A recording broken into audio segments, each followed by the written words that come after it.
చూద్దాం. ప్రత్యేక హోదా కోసం రాష్ట్రమంతా నినదిస్తుంటే ఉక్కిరిబిక్కిరవుతున్న ముఖ్యమంత్రి చంద్రబాబు నాయుడు దానికి మద్దతు తెలపాల్సింది పోయి నీరుగార్చేందుకు ప్రయత్నాలు చేస్తున్నారు. విపక్షం వెంటే జనమంతా నడుస్తూ ఉంటే ఏం చేయాలో పాలుపోక దాన్ని నీరుగార్చేందుకు కొత్త ఎత్తులు వేస్తున్నట్టు కనపడుతోంది.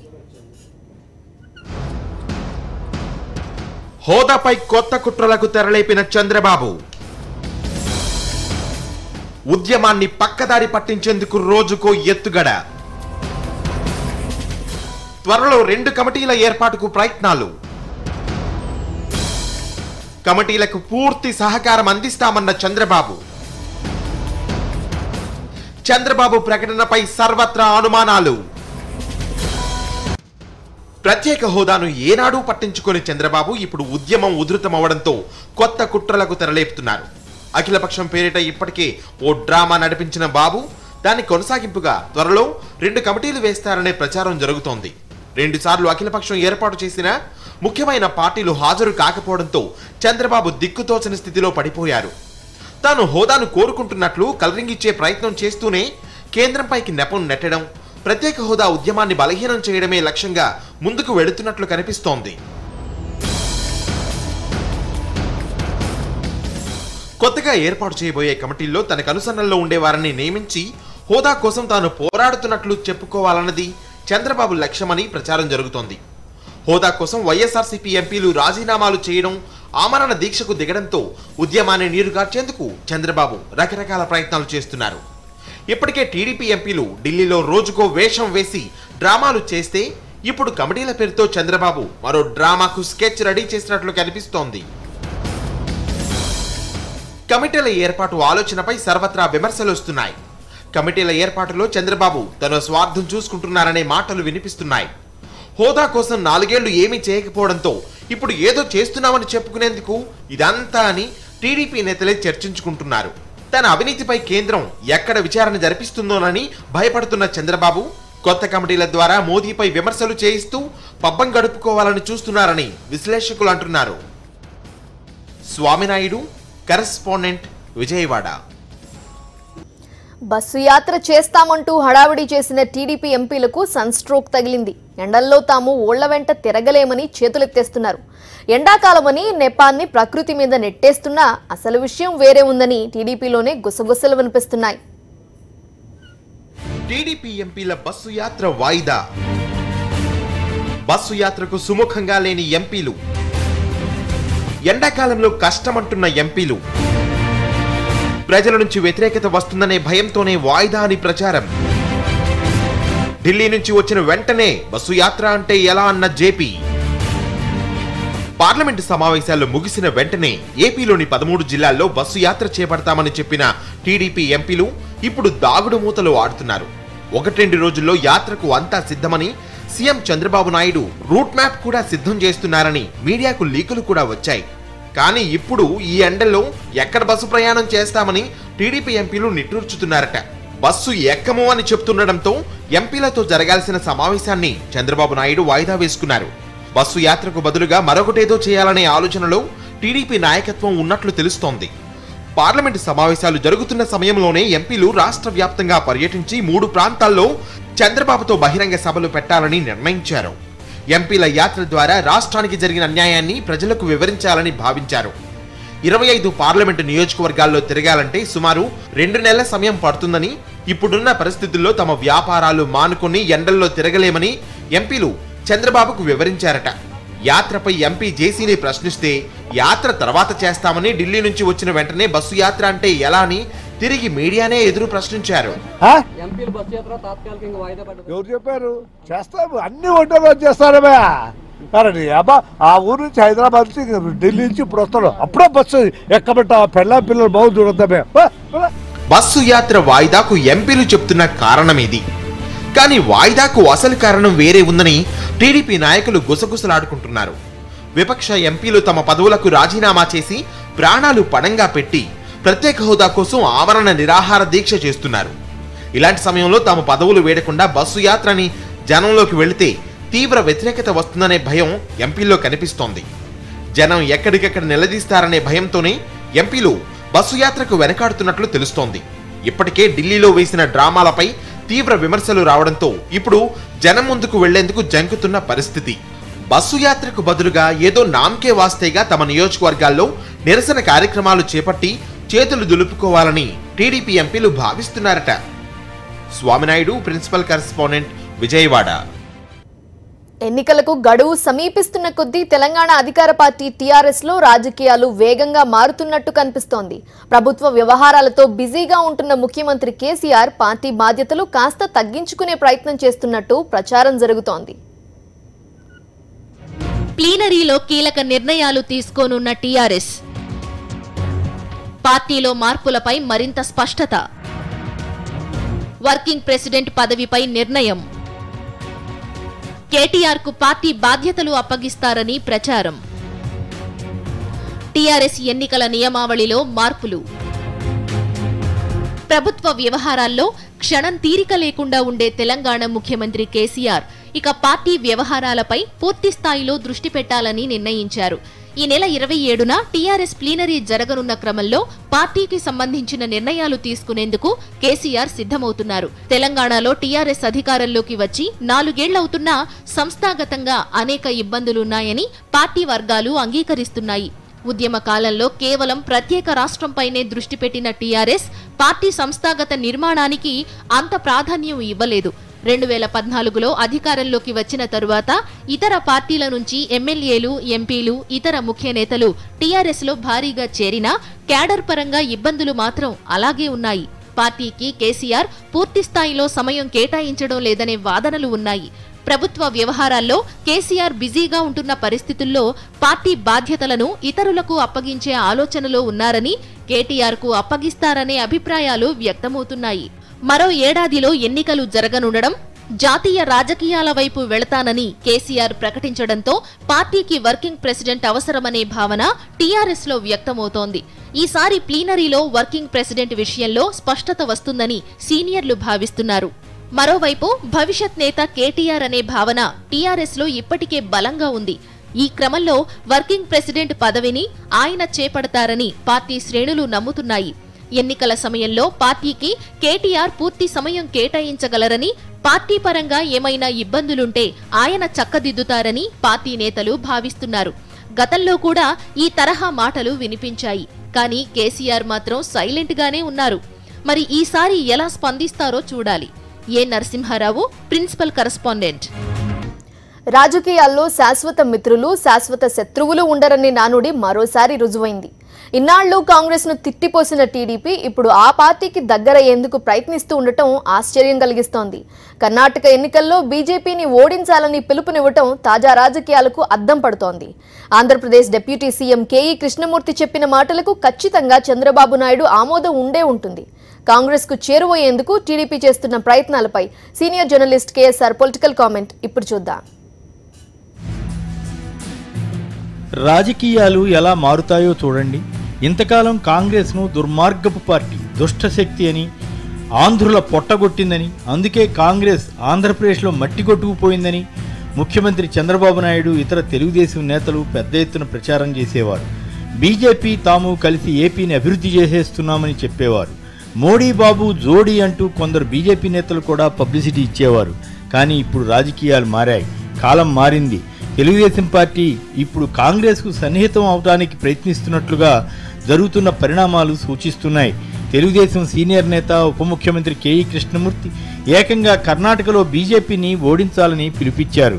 ఆయన బెంగళూరు వెళ్లి మరీ మాట్లాడారు. ఇలా అన్నారంటే ఖచ్చితంగా పార్టీ అధినేత చంద్రబాబు నాయుడు ఆమోదం లేకుండా జరగదు కదా. ఇటీవలి కాలంలో బీజేపీతో సంబంధాలు తెగిపోయిన నేపథ్యంలో ఇది తప్పు కాదు. వారు బీజేపీతో విడిపోయిన తర్వాత అలా ప్రచారం చేయడం అభ్యంతరకరమూ కాదు.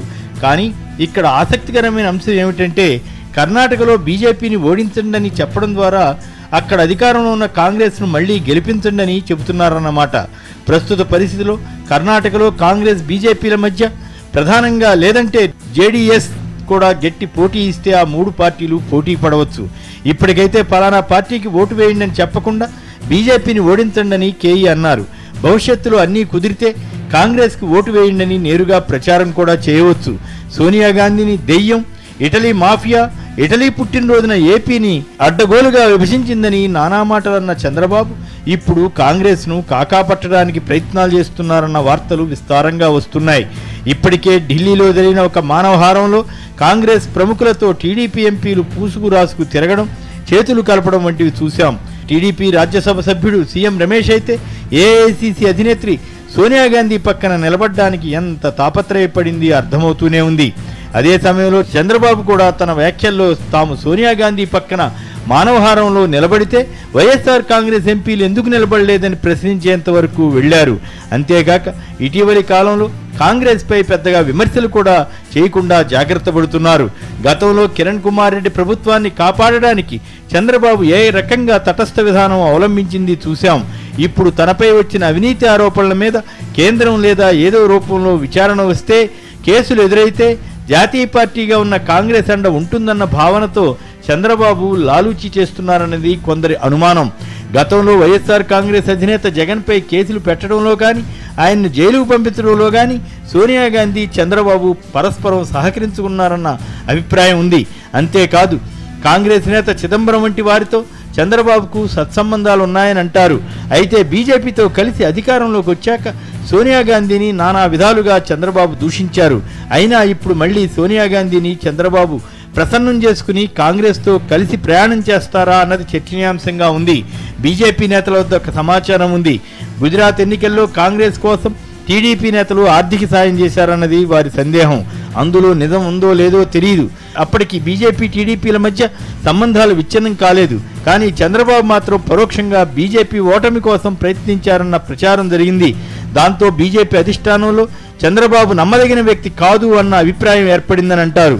ఇక కాంగ్రెస్ నేతలతో సాన్నిహిత్యాన్ని టీడీపీ కోరుకుంటున్నా ఏపీ కాంగ్రెస్లో ఎక్కువ మంది నేతలకు ఇది ఇష్టం లేదు. అయినా కాంగ్రెస్ అధిష్టానం టీడీపీతో పొత్తు పెట్టుకుని ఏపీ తెలంగాణలో పోటీ చేయాలని అనుకుంటే వీరేమీ చేయలేరు. అయితే ఈ పరిణామాలన్నీ జరుగుతాయా లేదా అన్నది తేలడానికి మరికొంత సమయం పట్టవచ్చు. కానీ ప్రస్తుతానికైతే చంద్రబాబు కానీ తెలుగుదేశం పార్టీ నేతలు కానీ కాంగ్రెస్తో కలుస్తామన్న సంకేతాలు పంపించే ప్రయత్నం చేస్తున్నట్లుగా స్పష్టంగా అర్థమవుతూనే ఉంది కదా.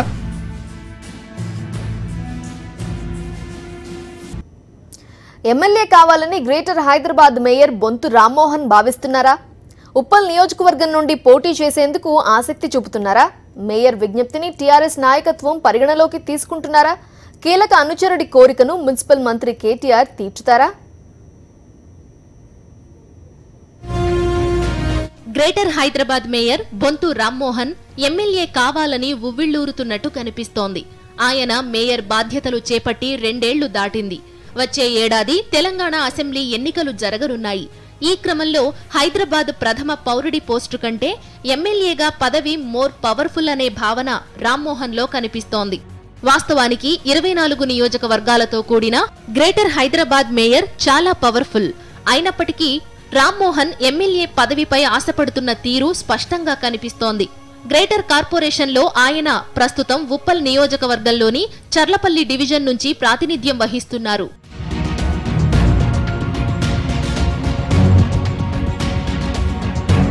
వచ్చే ఎన్నికల్లో ఉప్పల్ నియోజకవర్గం నుంచి పోటీ చేయాలన్నది బొంతు రామ్మోహన్ ఆలోచనగా కనిపిస్తోంది. మంత్రి కేటీఆర్ కు కీలక అనుచరుడైన రామ్మోహన్ ఇప్పటి నుంచే ఆ దిశగా పావులు కదుపుతున్నారు.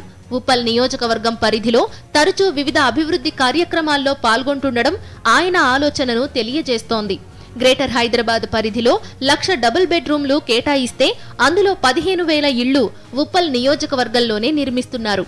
అంతేకాదు మున్సిపల్ శాఖ మంత్రి కేటీఆర్ తో ఉప్పల్ నియోజకవర్గంలో 95 కోట్ల రూపాయల అభివృద్ధి పనులకు శంకుస్థాపన చేయించారు. ఉప్పల్ ప్రాంతంలో ఏ పేద వ్యక్తికి, ఏ ఇల్లు లేని వ్యక్తికి కూడా మరి వాళ్ళ ఇల్లు తప్పకుండా ఏ రకంగా వారికి పేద ప్రజలకు ఇల్లు ఇయ్యాలనే గౌరవ ముఖ్యమంత్రి గారు, గౌరవ మున్సిపల్ మంత్రి గారు, మరి ఇక్కడ హోం మంత్రి, ఎమ్మెల్యేలు, ఎంపీలు, అధికారులందరూ కూడా మరి ఉప్పల్ ప్రాంత ప్రజలకు జరిగిన మరి అలా న్యాయం మిగతా ప్రాంతంలో మనకి ఇలా చాలా వరకు న్యాయం జరగడానికి, అందరికి కూడా అర్హులైతానికి, అందరికి కూడా ఇండ్లొత్తానికి ఫస్ట్ ప్రియారిటీగా ఉప్పల్ ప్రాంతం, మరి ఇలా కాప్రా, ఏఎస్ రావు నగర్, మరి ఈ ప్రాంతంలో ఉన్న అందరికి కూడా మరి ఇలా రాబోయే కాలంలో అతి అనాతి కాలంలోనే డబుల్ బెడ్రూమ్ కూడా పూర్తి చేసుకోబోతున్నాం. ఈ పనులన్నీ తనను ఉప్పల్ నియోజకవర్గ ఓటర్లకు దగ్గర చేస్తాయని బొంతు రామ్మోహన్ భావిస్తున్నారు. ఒకవేళ మేయర్ పదవిలో ఉన్న తనను కాదనుకుంటే కనీసం తన భార్య శ్రీదేవికైనా ఉప్పల్ నియోజకవర్గం నుంచి పోటీ చేసేందుకు అవకాశం కల్పించాలని రామ్మోహన్ కోరుతున్నారు. మరోవైపు Uppal BJP MLA NVSS Prabhakar ఈ మధ్యకాలంలో టీఆర్ఎస్ భజన చేస్తుండడం, మంత్రి కేటీఆర్ ను పొగడ్తలతో ముంచెత్తుతుండడం చూస్తుంటే ఉప్పల్ నియోజకవర్గంలో ఏదో తేడా కనిపిస్తోంది. విక్రమ్, కరెస్పాండెంట్. ఎన్నికలు సమీపిస్తున్న వేళ తెలంగాణలో రాజకీయ సమీకరణలు మారబోతున్నాయా? నిన్న మొన్నటి వరకు కత్తులు నూరుకున్న వారే ఇప్పుడు పొత్తుల దిశగా అడుగులేస్తున్నారా? కమ్యూనిస్టులకు కాలం చెల్లిందన్న టీఆర్ఎస్ ఇప్పుడు అదే కామ్రేడ్లకు దగ్గరవుతోందా? కేసీఆర్తో సిపిఎం నేతల భేటీని ఎలా చూడాలి? తెలంగాణ ఉద్యమ సమయంలో ఒక్క సిపిఎం తప్ప అన్ని పార్టీలు ప్రత్యేక రాష్ట్ర ఏర్పాటుకు మద్దతు తెలిపాయి. అయితే జాతీయ పార్టీగా సిపిఎం మాత్రం సమైక్యాంధ్రకే కట్టుబడింది. ఎన్నికల తర్వాత తెలంగాణకు ప్రత్యేక శాఖను ఏర్పాటు చేసిన ఫలితం లేకుండా పోయింది. తెలంగాణ వ్యతిరేక పార్టీగా పడ్డ ముద్రను చెరిపివేసుకునేందుకు చాలానే కష్టపడాల్సి వచ్చింది. ఆ తర్వాత క్రమంగా ప్రజల్లోకి వెళ్లిన సీఎం కేసీఆర్ టార్గెట్గా సిపిఎం నేతలు తీవ్ర స్థాయిలో ఆరోపణలు గుప్పించారు. తెలంగాణలో నియంత పాలన కొనసాగుతోందంటూ ప్రజా సమస్యలపై మాట్లాడేందుకు సీఎం కనీసం అపాయింట్మెంట్ కూడా ఇవ్వటం లేదని మండిపడ్డారు. అయితే ఇప్పుడు పరిస్థితులు మారాయి. సిపిఎం, టీఆర్ఎస్లు జట్టు కడతాయేమోనన్న ప్రచారం 2-3 రోజులుగా పెరిగిపోయింది. సిపిఎం నేతలు రాఘవులు, తమ్మినేని ప్రగతి భవన్లో కేసీఆర్ని కలిసి తాజా రాజకీయాలపై సుదీర్ఘంగా చర్చించారు. జాతీయ రాజకీయాల్లో గుణాత్మక మార్పు రావాలని గత కొద్ది రోజులుగా సీఎం కేసీఆర్ ప్రకటనలు చేస్తుండటం, అకస్మాత్తుగా సిపిఎం నేతల ఆయన్ని కలవడం రాజకీయంగా ప్రాధాన్యం సంతరించుకుంది. అదే సమయంలో కాంగ్రెస్, బీజేపీలతో తమకు ఎలాంటి పొత్తు ఉండబోదని సిపిఎం తేల్చి చెప్పింది. కానీ టీఆర్ఎస్తో పొత్తు గురించి మాత్రం ఎలాంటి స్పష్టమైన ప్రకటన చేయకపోవడం చర్చనీయాంశమైంది. పెద్దగా తేడా లేని ఇంకో ప్రభుత్వాన్ని తీసుకురావడం ద్వారా ప్రజల్ని మభ్యపెట్టడం అనేది, అంటే వీళ్ళు వ్యతిరేకంగా మీరు ఓటు వేయండి అని చెప్పడం ద్వారా మీరు ఇందాక ఒక మాట అన్నారు, మీరు బలపరచడం అంటే ఒక విశ్వసనీయత ఏర్పడుతుంది అని. ఇప్పుడు ఆ విశ్వసనీయతని కాంగ్రెస్కి ఇచ్చి మళ్లీ నెత్తికిచ్చుకుని 5 సంవత్సరాలు మోయటం అనేది ఎట్లా కరెక్ట్ అవుతుంది తెలంగాణ రాజకీయాల్లో? జాతీయ మహాసభలకు సహకరించాలని సిపిఎం నేతలు కోరితే ఖర్చులు కూడా భరిస్తానని కేసీఆర్ చెప్పడం రాజకీయంగా ప్రాధాన్యం సంతరించుకుంది. కర్ణాటకలో విజయం కోసం బీజేపీ అనుసరిస్తున్న వ్యూహం ఏంటి? లింగాయత్లు దెబ్బ కొడతారని బీజేపీ నాయకత్వం గుబులు చెందుతోందా? లింగాయత్ల స్థానంలో ఏ వర్గాలను లక్ష్యంగా చేసుకుని కమలదళం పావులు కదుపుతోంది? మాండ్యా కాంగ్రెస్ నాయకునితో ఆంధ్రప్రదేశ్ బీజేపీ నాయకుడు సాగించిన చర్చలేంటి?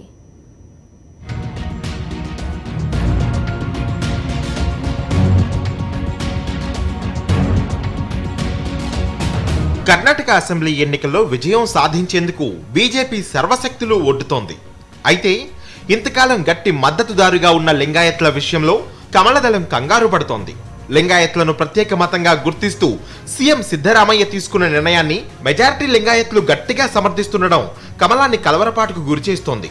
దాంతో లింగాయత్ల వల్ల కలిగే దెబ్బను తట్టుకోవడానికి దళిత ఓటర్లను తమ వైపు అట్రాక్ట్ చేసుకోవాలని కమలం నేతలు భావిస్తున్నారు. అయితే రాష్ట్రంలో అత్యంత బలమైన దళితుల మద్దతు కూడగట్టడం బీజేపీకి అంత సులువైన పని కాదు. ఎస్సీ ఎస్టీ అట్రాసిటీ చట్టం, దేశంలో వివిధ ప్రాంతాల్లో దళితులపై జరుగుతున్న దాడుల విషయంలో మోదీ సర్కారుపై దళిత సంఘాలు తీవ్ర ఆగ్రహంతో ఉన్నాయి. ఈ నేపథ్యంలో దళితులను తమ వైపుకు తిప్పుకోవడానికి షా అండ్ కో ఓ మాస్టర్ ప్లాన్ వేసింది.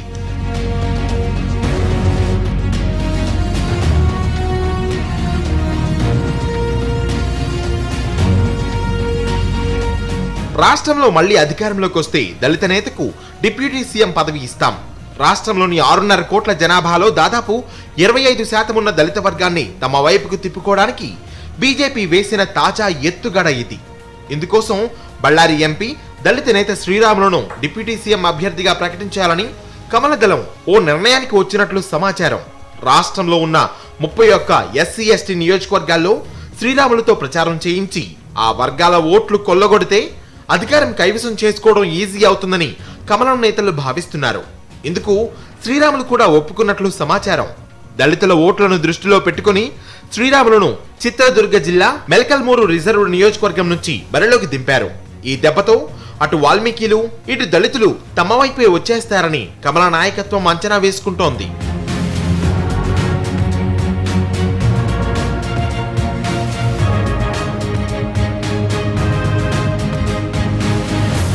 ప్రత్యర్థి పార్టీల్లో గట్టి నాయకులపైన బీజేపీ వల విసురుతోంది. తాజాగా మాజీ మంత్రి సినీ నటుడు అంబరీష్ ను బీజేపీ నాయకత్వం టార్గెట్ చేసినట్లు సమాచారం. ఇందుకోసం ఏపీకి చెందిన బీజేపీ నాయకుడిని కర్ణాటకకు రప్పించి అంబరీష్ తో మంతనాలు జరిపించినట్లు తెలుస్తోంది. సదరు ఏపీ బీజేపీ నేతకు కూడా సినీ రంగంతో దశాబ్దాల అనుభవం ఉంది. పైగా అంబరీష్ భార్య సుమలతతో కలిసి ఆయన కొన్ని సినిమాల్లో నటించారు. దాంతో సదరు ఏపీ బీజేపీ నేతను రంగంలోకి దించి అంబరీష్ ను తమ వైపు లాగేందుకు ప్రయత్నించినట్లు సమాచారం.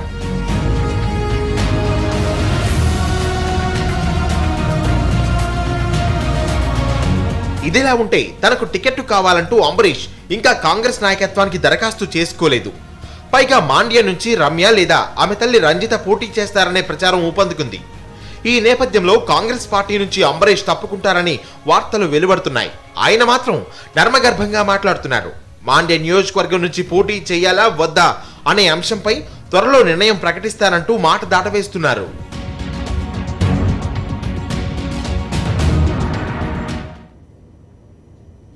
ఇవి political corridor updates. Stay tune.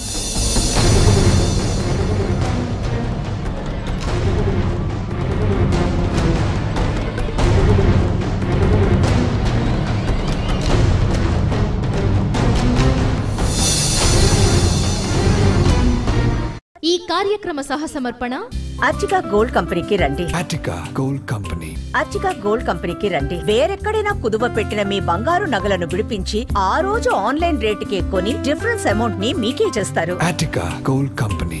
ఏ నిర్ణయం తీసుకోవాలన్నా తల్లులదే గొప్ప బాధ్యత, ముఖ్యంగా పిల్లల విషయంలో. I trust Colgate for that. పళ్ళకి కావాల్సింది ఫస్ట్ ప్రొటెక్షన్, అందుకే మా బాబు కోసం కోల్గేట్ వాడతాను. పేస్ట్ అంటే కోల్గేటే, వేరే ఏ బ్రాండ్ కూడా మైండ్కి తట్టనే తట్టదు. నా పిల్లలు నన్ను ఎంతగా నమ్ముతారో ఆ విధంగానే నేను కోల్గేట్ ని అంతగా నమ్ముతాను. ప్రతి తల్లి నమ్మకం కోల్గేట్. ఏ హృదయాన్ని ఏ నిమిషంలో వరించునో ప్రేమ, ఎప్పుడు వీడని ఎన్నడు వాడని సుగంధమి ప్రేమ.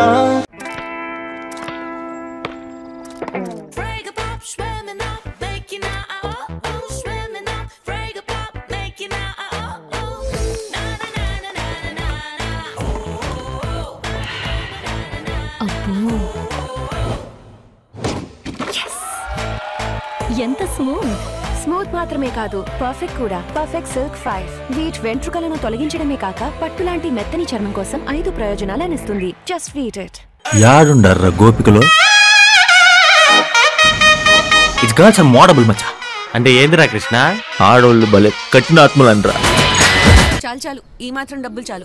విశాల్, ఇంత తక్కువ ఖర్చుతో ఇన్ని సామాన్ల పొదుపు చేయాలిగా. ఇక్కడ కూడా పొదుపు చేయొచ్చు. హార్పిక్ 10x యాసిడ్ పల్చగా ఉంటుంది, అందుకే సారిపోతుంది. హార్పిక్ 10 రెట్లు చికెన్ ఫార్ములా కేవలం ఒక చుట్టుతో ఇస్తుంది మెల్లమెల్లలాడే శుభ్రమైన టాయిలెట్. హార్పిక్, శుభ్రతలో దమ్ము, ఖర్చు కూడా తక్కువ.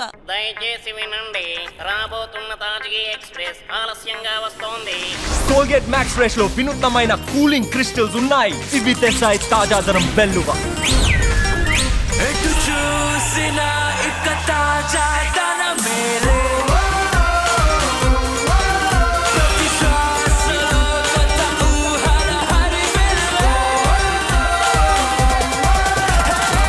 కోల్గేట్ మ్యాక్స్ ఫ్రెష్, ఘాటుగా ఎర్రగా తాజాగా.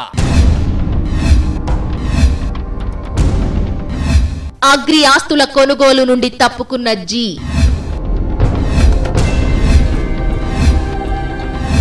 ఆస్తుల కన్నా అప్పులే ఎక్కువని ఆరోపణ. గతంలో అప్పుల కన్నా ఆస్తులే ఎక్కువని స్పష్టీకరణ.